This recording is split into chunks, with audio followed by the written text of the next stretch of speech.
Dobra večer, dragi gledatelji, slušalci, pa i gledateljice, slušateljica ako ih ima. Večeras je sa mnom na rubu mogućega cijenjeni gost, svima poznat, Vjekoslav Rađun.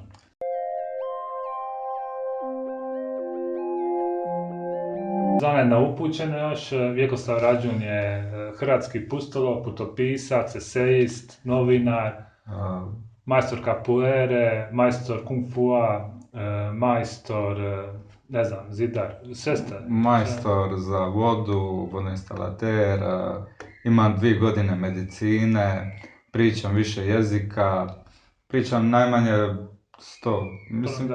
do 30% svjetskih jezika pričam. Profesor španjolskog za prve razrede osnovne škole. I radim u jednoj školi za njeme osobe. Vi ste na svojim brojnim putovanjima doživjeli mnogo, tako reći, avantura. Neki čak kažu da su toliko nevjerojatne da je teško vjerovati u njih. Oni mene idu optuživati da ja lažem. Ja koji sam bio u Peru, u Meksiku, u Njemačkoj, u Gandhi, svugdje sam bio. Ponijeli ste, vidim, i dres. Ovo je dres, ma nije ovo dres, ovo sam dobio u jednom plemenu u Amazoni. Natjecali su se najbrži plivači u cijeloj Amazoni. Cilj je s jedne strane Amazone prepliva do druge. To je otprilike kao od Miša do Brača. Ja sam skočio u more, to jest u ovom slučaju u Amazonu i nisam plivao. Ne, ja sam skočio i nakon par minuta izronio sam na drugu stranu. Ovo sam definitivno ja sliko, ali zašto ja nisam na slici? Zato što sam ja trebao snimiti sliku. A u džungli, ja sam ušao duboko u džunglu i nisam imao koga pita da mi pomogne, da me slika. Da, normalno, ne možete sami sebe. Ali slikao sam mnogo zanimljivih životinja. Slikao sam u Amazoni i paunove, i majmune, i anakondu, ovakva anakonda, slonove, južnoameričke slonove. Volio bi to vidjeti. Pa ja isto. Ovdje ja radim kamp. To sam napravio sve na staromodni način. Rukama sam lomio grane, vezivo sa ljiljanima i napravio sam kamp. Možda nisam tu napravio do kraja, ali tu su prvi koraci. Ali ovo izgleda veoma profesionalno napravljeno za...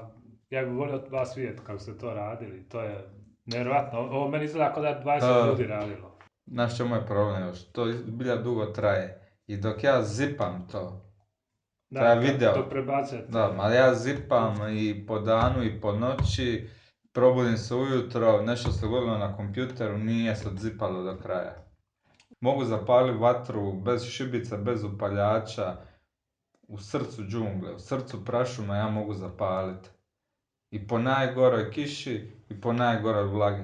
To tehnički ne bi smjelo biti izvedivo, ali ja sam naučio starog šamana, ja sam kasnije postao njegov učenik, a onda nakon toga sam postao i njegov mentor. Evo, takve priče bi ja isto volio vidjeti. Ali... A obećajem sljedeći put ću nositi 2 kamere. Kad svaku plati po $1, 2 ili 3. To je jedna kava, 2 kave. I ako vas par tisuća to uplati, tipa još $1000 ili $2000, napravit ću i selfie štab ću kupiti i onda ću se moći slikavati na svakoj slici. Ne žicam ja radi sebe, žicam radi svog kanala. To nije ni žicanje u biti. Pa nije, da, istina, nije to žicanje. To je alat za posao. Vi ste čak izjavili više puta da je za vas Greenpeace, mislim, ne smijem psovat ovdje na... Rećemo, obično smeće koje izvlači iz ljudi pare. I da lažu. Lažu, briga njih za kitove. Da. Gdje god taj Greenpeace prođe, ispod njih nastane brdo smeća od McDonald'sa. To su trolovi koji žderu po brodovima, ništa ne rade. To je malo turistički. Debele neobrijane žene tamo kad spašavaju kitove. Daj, molim te, odi sa mnom u Hombre, Luanda, odi tamo sa jednom mačetom, pa da te vidim kako bi prošla kroz tu džunglu, nikako. Mene je vas žao, vi živite u nekom internet doba, vi ne znate šta se događa vani, u zapravo pravom svijetu. Ja otkrivam puteve, civilizacije stare po nekoliko tisuća godina koje su puno naprednije nego današnje. A ljudi to nisu svjesni, ljudi... Danas ljudi jednostavno, i po mom mišljenju, jednostavno previše uživaju u toj modernoj medicini, modernoj kanalizaciji, toj modernoj prehrani, prometu i tako, umjesto da odu zapravo korijenima i Pa evo, ja vam Dok mogu reći liječi tamo taj vrač iz čega ga... Kako se rekao? Čavanga Bavunga. Vidi da ste opet donijeli ninđu sa sobom. Ovo je moj samuraj, kažeš nauči da je ovo samuraj, a ne ninja. Ovo je moj vjerni prijatelj koji me prati od malih nogu. Kao što sam rekao, već sam 20 i nešto godina na putovanjima svijetom, još me nije iznevjerio. Vjerujem mi, prošao je svaku granicu. Da, i možete ući u avion Da, s njim. ma ulazim u avion, unutra s njime ovako, stavim ga. I uvijek je napunjen. Uvijek je napunjen. Jedna situacija koja se dogodila na avionu, bio sam putovao za Ameriku, naravno u biznis klasi, čujem u ekonomskoj klasi neko komešanje, neko deranje, čak nisam ne razumio sve, rekao sam da pričam dosta jezika, ove azijsko-arapske jezike pričam neke, tako da sam razumio, uglavnom ja strčim, vidim neki bradati lik, priča nešto, meni nije bilo baš najpoznatije ako pričam većinu tih arapsko-azijskih, indijskih jezika. Imao je neki svjetleći predmet u ruci, meni je izgledao kao neki oštri predmet i počeo vikati.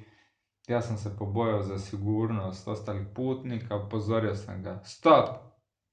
Zapravo ako sam rekao, stop! On jednostavno nije htio stati jer nisam imao druge. Dobro, A ne boji se, ne držim prst, nisam stisao kidač. Ja nju, bam, svih 6 metaka u prsa. Na kraju se ispostavilo da je to Abu Jabba Bila, zapravo mormon koji živi u Salt Lake Cityu. Ljudi moji. Dobro, i sad jedna pauza za epizodne reklame EPP.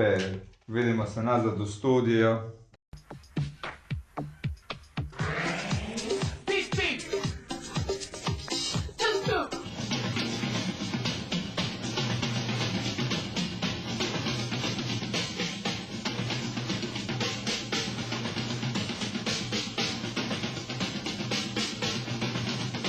Pipi!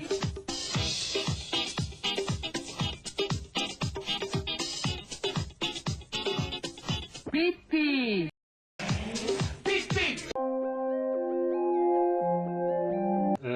To sad, da se nadovežem, kad ste rekli da ste osjetili opasnost, vi imate i knjigu koja se zove Šesto čulo. Šesto čulo, to je jedan, to nije talent, to nije znanje, to je dar. Dar koji se ne može izvježbati, dar koji se ne može naučiti, jednostavno sam se rodio s time. Opasnost, upozoravalo me na ljude, na vrijeme, na masu drugih stvari. Na svjetla, na semaforu isto. Da. Vi zapravo se rekli da uvijek znate kad će biti crveno, kad će biti zeleno. Da, uglavnom, kad čekate. Da, uglavnom svaki put kad prođe crveno dođe zeleno, tako da... Ali zeleni val. Ali vi to može istrenirati. Ali moraš iskreirati, to moraš iskreirati ta zelena svjetla. Moraš htjeti vortex i vibriranjem. Da, vi čak prodajete neke proizvode koji vibriraju, ali... Prodajemo svašta, ali napisao sam jedan prijevod englesko, hrvatsko, bosanski i čuange bavange jezik, tako to je kao kamen iz rozete.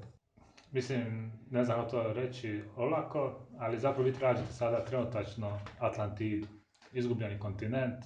Slučajno sam došao do karte od jednog šamana, čak taj šaman je znao šta piše na toj mapi. I on je meni dao, ja sam uspio pročitati, zahvaljujući svojem šestom čulu, ja sam to pročitao, našao sam jednu veliku džunglu, golim rukama, jer mi je na pola puta ispala mačeta. Da, to je kao u filmovima. Pa jedino tamo i znaš iz filmova, ali dobro. Ja sam se probijao, dok na kraju nisam došao na jedan široki plato. Što se dogodilo, ravno podne, kad padne zraka sunca na jedan kamen, ta zraka sunca se odbija od taj kamen je toliko izglancan, ja to nisam vidio, to kada ljudska ruka nije radila, da li je od erozije, da li je neka viša sila ili neko to je treće biće. malo oprosti na Indiana Jonesa kad zraka sunca se odbija. Znači, iz zraka sunca se odbija tog kamena i točno baca na jedan ovako veliki zid koji je prekriven sa blatom. Ušao sam unutra, Uzeo sam jedan zlatni totem, imao sam jednu kesicu, tako da sam tu kesicu zamijenio sa tim totemom jer treba biti jednaka težina jer se aktivirao. Te sve zamke su se aktivirale, počeli su pucat puhaljke i na kraju ogromna kugla počela se kotrljati prema meni i ja sam u zadnji čas uspio istrčati iz te špilje, ali uglavnom ispod toga zlatnog sokola jedna nova mapa koja vjerujem pokazuje put do drevne Atlantide. Čitali smo i komentare gledatelja i gledateljica i neki su rekli kako bi htjeli vidjeti neke vaše snimke ili poteze, demonstracije vaših kung fu vještina ili rekli ste capoeira i još nekoliko borilačkih. Nema problema, rado ću vam demonstrirati svoju poznatu tehniku, sok sak. Moja prva tehnika i vjerojatno najvažnija se zove sok sak. Sok sak, sok sak, sok sak, sak, sok sak, sak, sok sak, sok sak, sok sak, sak, sak, sok sak, sok sak. Evo, dragi gledatelji, bili ste veoma zadovoljni sa prvim gostovanjem našeg cijenjenog gospodina Vjekoslava Rađuna. Želio bi zahvaliti iz Pun Productionu što nam je pružio priliku da uopće organiziramo na granici mogućega. Mislim da radite fenomenalan posao i samo naprijed.